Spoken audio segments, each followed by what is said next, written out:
40% જેવું પાણી બચાવી શકીએ, 25% જેવું કપાસના ઉત્પાદનમાં વધારો. હવે થાય કેવું કે માની લો કે ઘઉં જેવો પાક આવ્યો હોય એમાં આપણે 12 પાણ 14 પાણ જેવું પાણ પાઈએ આપણે, અને જો પાણી કદાચ સારું પણ હોય ને 80-80નું પાણી, તો આપણે એક પણ વધારે પાઈએ તો આપણે 80 કિલોગ્રામ જેટલો ક્ષાર જમીનમાં આપણે એડ કરીએ, અને ક્ષાર છે એ જમીનને નુકસાન કરે. એટલે ચોમાસા દરમિયાન આપણે વ્યવસ્થિત ખેતરની સફાઈ કરી ત્યારે આપણે વ્યવસ્થિત કાઢિયા પાણીનો નિકાલ થાય એ વિચાર કરવું જરૂરી છે, કેમ કે આ જમીનમાં જે ક્ષાર છે એ નિતાર એમાં નીકળી જાય.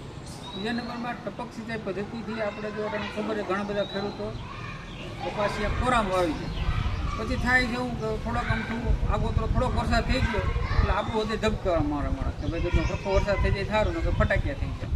શરૂઆતમાં આપણે બિયારણ સારું લઈ આવે કપાસનું બિયારણ, પછી આપણને માર્કેટમાંથી મળે એ આપણે લઈ આવે. 15 મિનિટનું પાણી હોય, 20 મિનિટનું પાણી હોય તો 10 વીઘાનો કપા આપણે ડ્રીપથી આપણે કરીને 15 દિવસનું થઈ જાય તો આપણે વરસાદ વ્યવસ્થિત પડવાનો. હવે જે વરસાદની જરૂર નહોતી તે વરસાદ આવ્યો, અને હવે વરસાદની